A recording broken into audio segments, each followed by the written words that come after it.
आपकी नज़र में फैज़ साहब को किसने अच्छा गाया, नायरा नूर, टीना सानी? टीना सानी।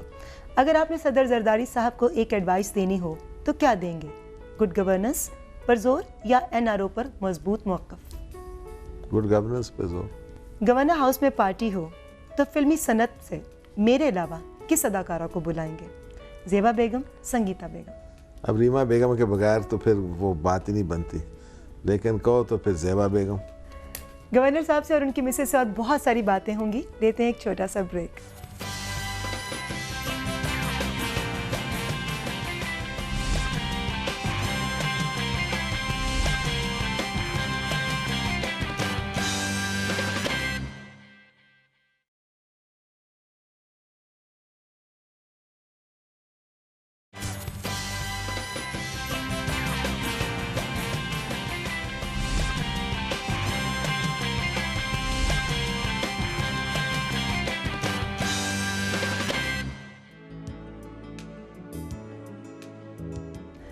Welcome back. ब्रेक पर जाने से पहले बहुत सारे सवालात मैं आपसे कर रही थी और उनके आपने बड़े प्यारे प्यारे जवाब दे दिए। अच्छा, मैं पूछना चाहूँगी कि ये जो अभी हमारे मल्टीनेशनल कंपनीज़ जो हैं वो इंडियन टैलेंट को इस्तेमाल कर रही हैं अपने मुख्तलिफ प्रोडक्ट्स की तशहीर के लिए, इस बारे में आपका पॉइंट ऑफ व्यू क्या है? मेरा पॉइंट ऑफ व्यू है कि जब हमारे पास अपना मुकामी टैलेंट है तो हमें उनको ज़्यादा सपोर्ट करना चाहिए और कोई इतनी ख़ास ज़रूरत नहीं है, या तो बड़ी कमी है कोई नहीं। और ये तो एक सारी दुनिया में इस तरह ही होता है, लोग अपने अपने लोगों की प्रोजेक्शन करते हैं, तो मुझे समझ नहीं आती इनको इतना शौक़ क्या है। अब ना आप मेकअप की दिलदार हैं, मेकअप पसंद करती हैं? मैं तो आपकी लिपस्टिक एडमायर कर रही हूँ और मैं सोचूं कि इतनी देर से ये लगी कैसी रही है, मुझे नहीं समझ आ रही है। एक्चुअली ये इसलिए अभी तक लगी हुई है कि मेरी शादी नहीं हुई। अच्छा, शादी नहीं हुई है। बाद में इससे भी कोई फ़र्क नहीं पड़ता। मेरी तो 1 मिनट में उतर जाती है। You are married. We should blame everything on marriage. आप क्या समझते हैं आमना कि एक सेल्फ मेड पर्सनालिटी, ख़ासकर ख़ातून, क्या उसको अगर अपनी ज़िंदगी में अपनी पसंद का शख्स नहीं मिलता या जैसा वो चाहती है उसका ख्वाबों का शहज़ादा उसको अभी नज़र नहीं आता है, अगर नज़र आता है तो ऑलरेडी या तो मैरिड होता है या उसके साथ शादी नहीं हो सकती, तो क्या लड़की को सिर्फ दुनिया को दिखाने के लिए शादी कर लेनी चाहिए या अपनी ज़िंदगी को अपने तरीके से गुजारते रहना चाहिए? अपने तरीके से गुजारें। आई थिंक कमी ज़्यादा होती है फिर बच्चों की, एंड आई थिंक ये अडॉप्ट कर सकते हैं।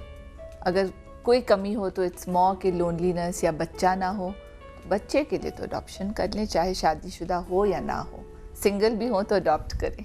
तुम अगर दिल गवाही दे तो शादी करनी चाहिए ना? हाँ, वरना नहीं, सिर्फ एक लेबल लगाने के लिए नहीं। बिल्कुल नहीं। भाई ये जो ख्वाबों के शहजादे होते हैं ना, ये कुछ देर के बाद ये शहजादे नहीं रहते, डड्डू बन जाते हैं।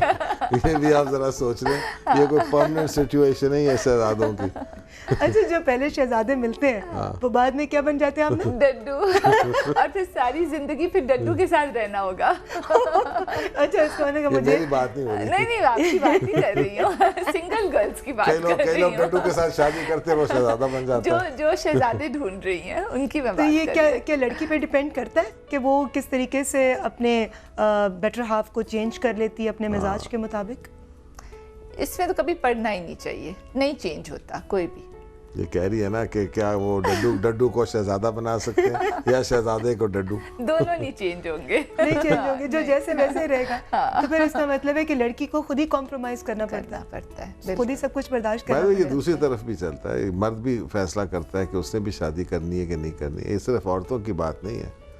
नहीं, वो सोसाइटी की बात कर रही है कि हमारे सोसाइटी में बहुत दबाव होता है कि शादी करनी होती है, कि लड़की जैसे तो बड़ी हो उसको फौरन शादी कर लेनी चाहिए। मैं कहती हूँ अब ये बदल चुके हैं, ये थॉट। सलमान खुद नहीं चाहता था कि यंग एजेस में बच्चों की शादियाँ हों।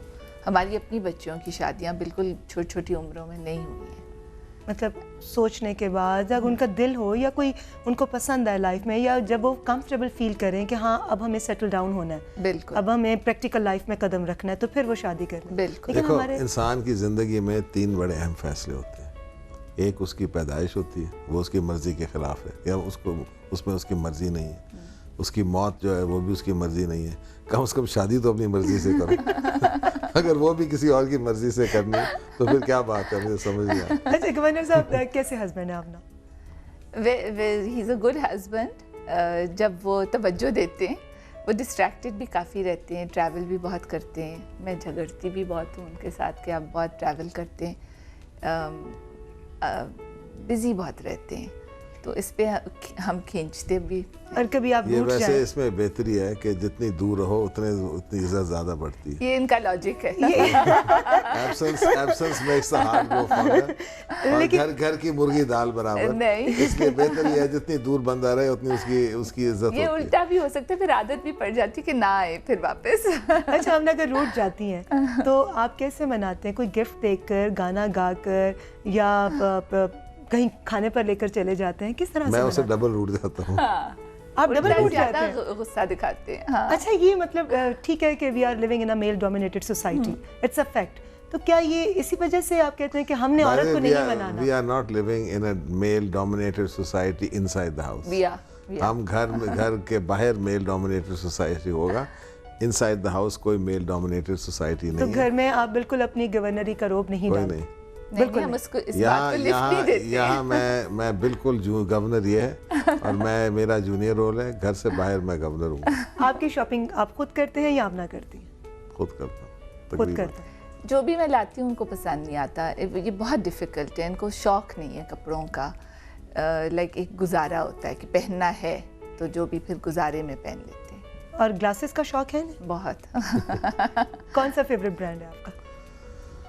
ग्लासेस पे डिपेंड करता है, आई थिंक ये वाले लेकिन क्रिश्चियन डियोर है। ये डियोर के हैं। डियोर के हैं। मुझे याद है ये मैंने लिखे। बाय द वे ये 2 नंबर नहीं है, सारे जेन्युइन है।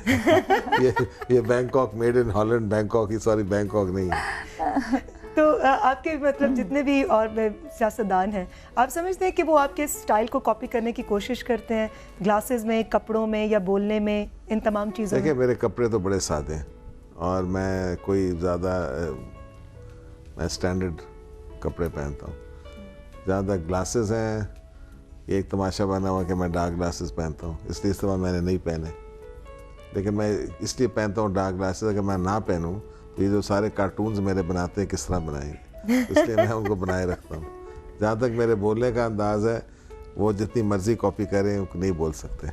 तो हर एक की आखिर उनके तरीक़ाकार जो होता है बोलने का, वो तो एक कुदरती बात होती है।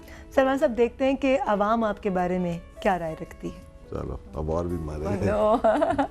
ये सलमान तसीर जो हैं वो बहुत स्टाइलिश गवर्नर हैं, और उनका बोलने का स्टाइल ऐसा है जैसे वो फिल्मी विलन होते हैं। गवर्नर साहब वैसे तो माशाल्लाह बहुत अच्छे आदमी, लेकिन मुझे उनकी एक बात समझ नहीं आती कि वो हमेशा ग्लासेस लगा के क्यों रखते हैं। गवर्नर साहब का स्टाइल बहुत आला है और ग्लासेस भी बहुत अच्छे पहनते हैं। गवर्नर सुलेमान तसीर साहब सो यहाँ कोई एक्स्ट्रा ऑर्डिनरी नहीं है। अभी तक जितने भी गवर्नर आए हैं हमें तो यही सूट किए हैं और बहुत अच्छे हैं। ये जो राना सलाउल्लाह और सलमान तासीर के जो आपस में मतलब कि फ़ाइट होती है, डिबेट होती है, इससे मतलब काफ़ी इंटरटेन हम लोग होता है। मतलब हमारी फैमिली भी, हमारे फ्रेंड्स भी और नेबर्स वगैरह, ये हम लोग सब मिल के एक बड़ी LCD पे बैठ के देखते हैं और साथ पॉपकॉर्न्स खाते हैं।